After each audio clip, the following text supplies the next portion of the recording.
Greetings, everyone. Saturday, football Saturday. This was not planned at all. Um, just going live and talk a little college football. Thought I had a little bit of talk about today. So, like some maybe pre UGA Bama talk that's not so much swayed towards Alabama. I'm just going to tell you that it is thick out there, man. It is thick out there for the Bama talk. I think it's very important that I go live right now and just tell you that for UGA fans, it's going to be okay. Okay, it's going to be okay. There's evidence of it being okay.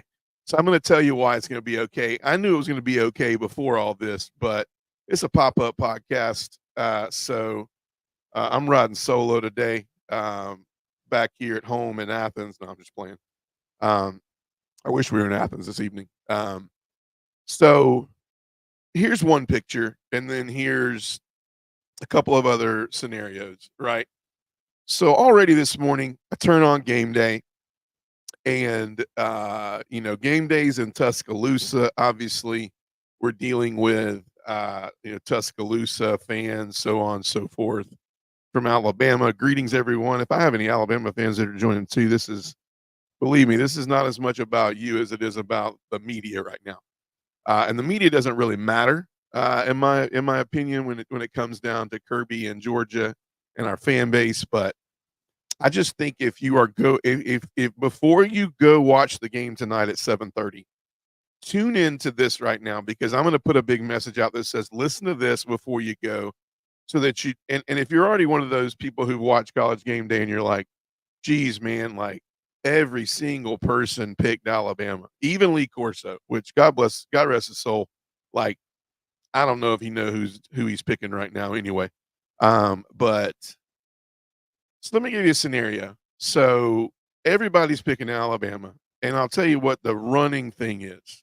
It's the continued thing. I keep looking back because I'm looking back at my TV. It's the continued thing about Kentucky. Georgia looked like this, against Kentucky. Over and over. The way Georgia looked against Kentucky. We've said this week. We've had extra hours of podcast material out there. Go check it out on Apple Podcasts. Episode 29, 30, and 31. I had a really good show with Tim Estes. Talked about Outlook with Alabama. That was a really good podcast on Alabama. And then me,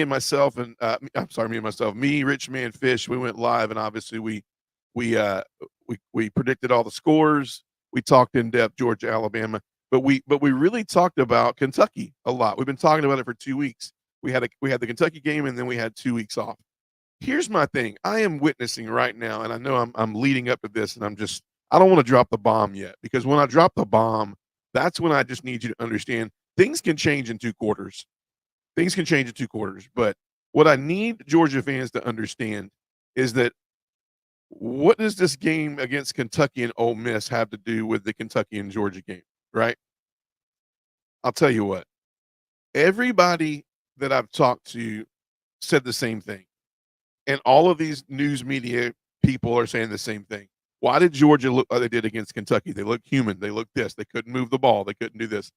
I am witnessing the first 2 quarters of this 12 o'clock kickoff for Ole Miss and Kentucky, and they are in Oxford.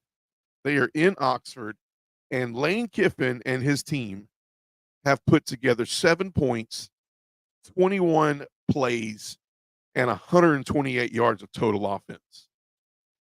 This is supposed to be the number 1 offense, not only in the SEC, but maybe in college football. Huge. I'm going to keep this short today, too. This is not going to be a long one today, but, as I look at rankings right now, this Ole Miss offense I know it's number 1 in the SEC, but I will tell you this. Even more so, they have played nobody. Ole Miss has played nobody. And I've said it for 2-3 weeks now that whenever Ole Miss decides to actually play somebody, I will take them seriously and I will actually give them some kind of a head nod.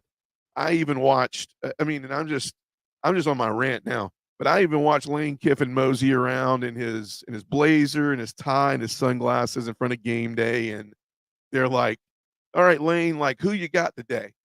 You you you have the most prolific offense in the SEC right now against nobody. You have played nobody, and all of a sudden you run into Kentucky, who has a pretty dang good defense, and you have mustered up 128 yards. It might be less because when I looked at that stat, actually, when I actually looked at that stat, that was before they took a sack, and that was a 3 and out right before the game. So I don't know. I'm kind of keeping my eye on this, but the craziest thing is, and as I bring up some of these statistics, um, everybody loves to like look at Georgia and just pin things on them. You know, everybody is for Alabama in this, but Alabama also has played nobody. There's a USF team right now that hung with Alabama for 3 quarters and almost 10 minutes till the end of the game at 14-13 that is getting demolished right now 31-0 by Tulane at halftime. Nobody wants to talk about this. Everybody, it's almost like I'm getting on with this conspiracy theory, right? The conspiracy theory is that all of this is revolved around Nick Saban, period. And you know what? I'll eat my words tonight at 11 o'clock if for some reason Georgia loses this game. But I will tell you what has not been given credit is the fact that Kentucky has a really good defense, really, really good defense. Offense struggles at times, but this is a 20. I keep looking at this is a $20 million team. They have the most portal players anywhere. Like Lane Kiffin was the portal king, and Kentucky right now is up 10-7 at halftime. It could change, but I will tell you, Kentucky's goal now is to only give them another 21 plays minimum, maximum 28, 30 plays. If they can do that, this is an upset, and this $20 million NIL roster is exposed. I'm saying all this to say is that every single person on that game day set that picked Alabama this morning, everybody had the word. They looked like this against Kentucky. They looked like this against Kentucky. They couldn't get anything going against Kentucky. What's going on with Georgia? What's going on with their offense? They don't have a go-to guy. They don't have this. You didn't say anything about Clemson. You didn't say anything about the 3 points that were allowed to Clemson, who Clemson now looks pretty dang good. I mean, in the ACC, Clemson looks like the front runner. I don't know if anybody saw the Virginia Tech Miami game last night. Miami was gifted a win. I mean, I don't know how in the world, regardless of how many times you look at it, I don't know how you can reverse that call from last night, Virginia Tech Miami game. So Miami should have taken a loss. And honestly, I'm picking Clemson to win the ACC now. Not to make us look better, but I'm just telling you that this is wild, man. It's just wild. This offense that that Ole Miss has. I want to look it up right now. So I want to see where Ole Miss ranks right now statistically. Season leaders right now, all conferences. Can I tell you the second quarterback on the list in passing? Jackson Dart. The only reason Jackson Dart's second because Cam Ward played last night. Offensive leaders. Jackson Dart has 1,554 yards of passing. Let me go to statistics for Ole Miss right now. 1,554 yards of offense, 427 rushing yards. And when you look at like the statistical rankings of these teams, Ole Miss has a top 3 offense in the entire SEC and the entire college football. So I thought I would go live right now just to kind of talk through that. If you're not catching it now, maybe you can catch it later. But here's the reason why. I want Georgia fans to understand this game that starts at 7:30 in a few hours. You don't need to go in intimidated. You don't need to go in worried. You don't need to go in bothered. I'm going to tell you some things that Georgia has going for it. Number one, nobody expects Georgia to win this game. Nobody. Zero. No game day crew. Nothing. Well, there is one person. Cousin Shane, that SEC podcast, pretty well known with Feinbaum. He picked Georgia. He actually says it. He says there's one team that's faking it. Now, you know what? We could all eat our words, but I'm sick and tired of this whole DNA of Georgia fans going, you know what? It's Nick Saban. It's Saban Field. We even prolong. We got Nick Saban. How in the world? David Pollock was on game day, and they let him go. One of the more rawer things with game day for me, because I thought David Pollock was really good on game day. So it's a little raw for me with game day. But you bring Nick Saban on, you bring Pat McAfee on, you got this whole crew, right? Then you bring Miss Terry on this morning. You know, Nick Saban's wife. What in the heck? Since when is she a guest celebrity picker? I don't understand. So you just mount this whole storyline.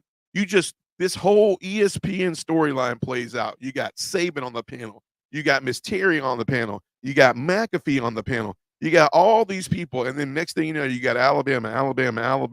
They're yelling roll tide. Everything's going on.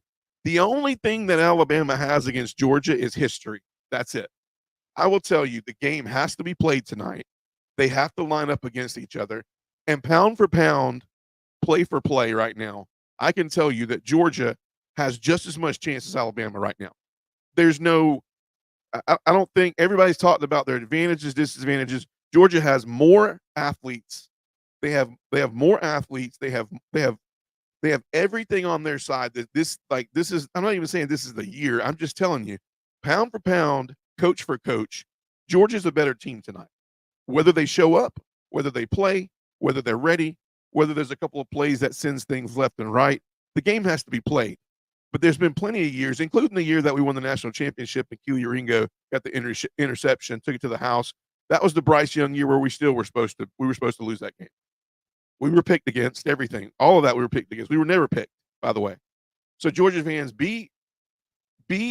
just understand and be confident in the fact that you have a team that's taking the field tonight with a coaching staff. Number one, Tavares Robinson knows Alabama very well, regardless of if Nick Saban isn't over there. But everything, you don't think that Kirby doesn't understand and know to tell these guys that every single person out there is not with you. So they can't afford not to have dog fans with them. You can't afford it. We can't afford, and it's not that they read social media, but we're already going in with nobody believing. Why? Because of Kentucky. Like literally, Nick Saban sat on that game day cast when they were in Ireland getting ready for Georgia Tech, and I forget who Georgia Tech was playing. Not that it matters. But all I know is that Saban looked and said, that's the best team in the SEC until somebody upends Georgia. Georgia's it.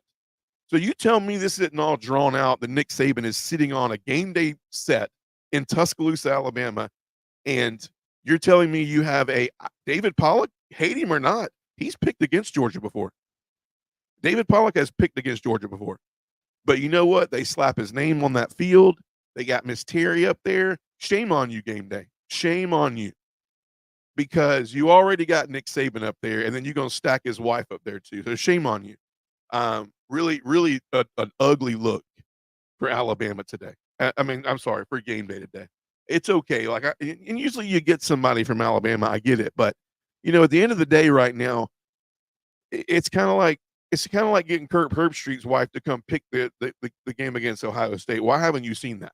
Just because nobody knows Miss Terry. I mean, no, only people in Alabama know Miss Terry. And I'm sure people know Kurt Herbstreit's wife somewhere around, Ohio State or something like that. But it's crazy, man. Shame on you, game day. And I'm not being one of those Georgia fans who just, I'm not being one of those just aggravated Georgia fans right now. I'm just being one of those Georgia fans that are going, I'm sick and tired of coming to this game without going, we have to lace the cleats up, we have to put the jerseys on, and we have to take the field, and we have to play the game. And regardless of who wins and loses, there is a 12-team playoff this year. And there's teams that are going to learn from this loss tonight. Here's the thing. Regardless of if Georgia wins tonight, I guarantee you somewhere in the mix, they have a chance to see each other again. And regardless of if Alabama wins, they have a chance to see each other again. This is merely a head versus head. But at the end of the day, this is all picked off tradition. This was set up. It was all picked off tradition. It's game day has this thing going on. Game day sets this whole mantra. Nick Saban, Miss Terry, everybody's picking, Alabama. We're going to Tuscaloosa for game day. Mind you that Georgia that Alabama hasn't played in Sanford Stadium since I don't know, 20 years younger. I mean, at the end of the day, they got to play next year. They can't run from it next year. But it's pretty wild, man. But if you can't tell me, like, I almost want to play these clips now of Kirby going off in some of these conversations. I can only imagine. I can only imagine what has been going on for 2 weeks. I can only imagine. I can only imagine what that conversation looks like in the locker room before they run out of that field. I can only imagine to you, regardless of the score, what's going to be going on in that locker room at halftime. But I am telling you right now that this whole scenario of Kentucky is debunked right now. Turn your TVs on, take a look at it. Be a confident Georgia fan going into Alabama today. Don't look at the game day cast. Don't take to your social media and start Facebooking people about you're scared. I don't know, Milrow this. Georgia is pound for pound, head for head, has more athletes than Alabama. They have a better coaching staff. It's just true. It's true. There's much more experience over there on that coaching staff. This is not Nick Saban across from here. Now, believe me, they have done everything they possibly can to put Nick Saban on that sideline as much as possible. We're playing at Nick Saban Field. Nick Saban picks the games on College game day. He does the roll tide thing. Whatever his name, his wife does the roll tide thing. They're picking against each other. They got the band. They got the hoopla. Game day's doing extra sets and everything in between, halftime shows. They're at halftime. They're going to do a pregame before the game. Like, this is a setup, man. And Georgia fans need to understand that we're the only ones that feel like we can win the game. And some of us don't feel like we can win the game. So I'm here as I'm normally a guy bringing you the statistics, looking at the scenarios, giving my opinions about what I think about the game and this and that and other. But this has been 2 weeks of a huge misleading effort. And I hope you hope you chime in on this as you're checking this out later on. Even chime in on the comments. I'm happy to answer your questions. But I'm just that guy going live today going, hey, look, you need to hear this. You need to see this. You need to turn this game on and see Ole Miss is having a hard time with Kentucky. I want to make sure that if Ole Miss wins this game, and I don't even care if Ole Miss wins this game by 20 more points. If they got 21 on top of it, they're supposed to cover the spread. They're supposed to cover the spread. And right now, Kentucky's not going to let that happen. I can already tell you it's halftime and the spread ain't happening. So if you bet the spread, good luck, because it ain't happening. But I'm going to read. If you're joining right now, what's up, Rich Man? If you're joining right now, I just want to reemphasize this: the Bama game day thing. It got a little bit conspiracy driven this week. I'm not even a conspiracy guy. No politics. Definitely not politics for me. But I am telling you, they wanted in our head to turn this game on and go, all right, we don't have a chance. So they want to hear us at halftime. They want to hear us during the game. They want to call all this as, Bama lost because there was too hyped up. The guys couldn't handle the stage. You have created this stage. You've created this Bama heavy stage, and it's shame on you, game day. Shame on you.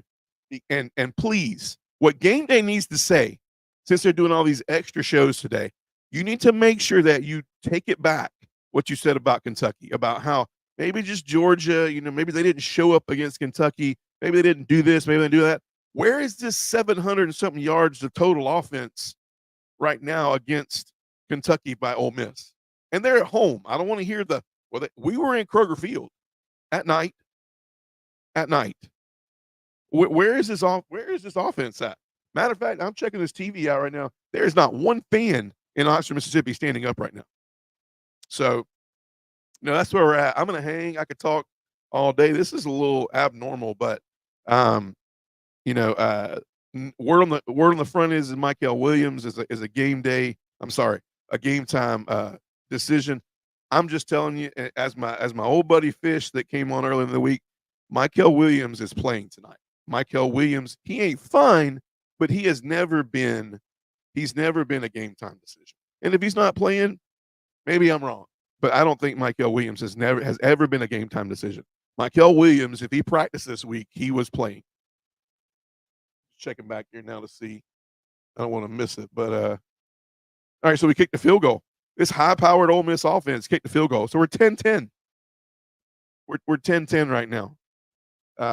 This offense that, let me just go back real quick, man. I'm loving this.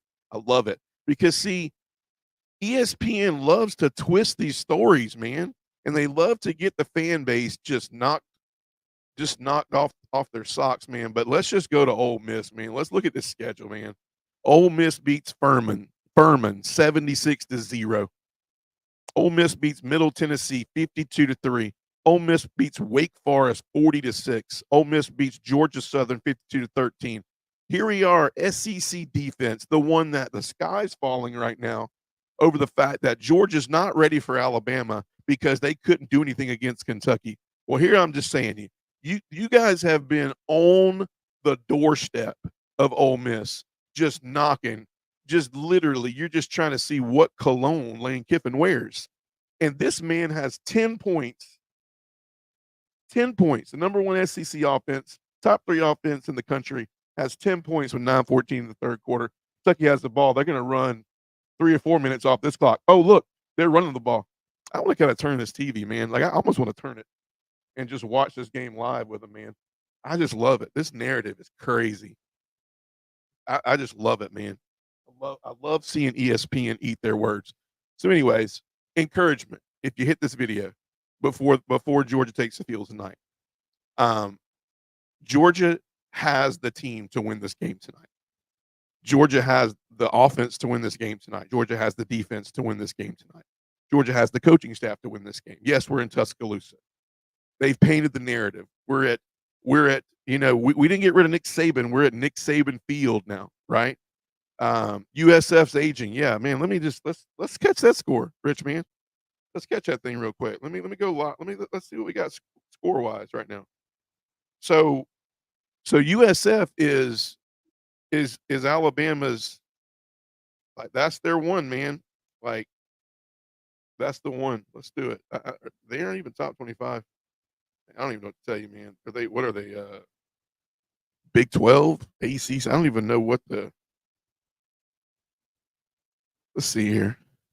USF 31-10 in the third, 6:48 to go against Tulane. By the way, guys, Tulane is 2-2. 2-2. This narrative by ESPN is funny, man. And it happened. And the icing on the cake was today for game day, man. I say it again. Shame on you, man. Shame on you, game day. Shame on you. You set the whole tone for this whole thing, man. But you know what? The bulletin board material is thick. It's thick, man. And you know what? All you did for Georgia is give them an excuse. That's all you did. Not that I'm going to make one. There might be some Georgia fans that do, but I'm not going to make any excuses. I'm standing affirmed by Georgia has the better offense. Alabama may have the faster quarterback. He may have the better deep ball throwing quarterback. They may have a little bit better of a defensive line. Healthier, maybe. Georgia has a better defense. Georgia has a better offense. Georgia has a better special teams. Has a better coaching staff. Georgia should win this game tonight. This is an ESPN narrative, and this is a joke right now. The whole Kentucky thing is a joke. It's a lie. So be encouraged. Go in tonight confident, Dog fans. Wherever you're cheering from tonight, your house, you're having a party with some Alabama fans. Don't go in there tucking your tail, man. And don't go in there with your head down. I wouldn't go in there barking either. Go in there humble, but understand that the team that you stand behind has just as good a chance to win this game as Alabama, regardless of this narrative that ESPN has made. So best of luck. This game may end right now. I don't think they're going to cover the spread, but this game could end, and they could win by 14. At the end of the day, I'm just telling you that 700 plus yards of total offense per game is out here right now struggling to have 200. So anyways, enjoy the game tonight. Go Dogs. And yeah, we'll go live at halftime as usual. Go Dogs. Have a great night, guys.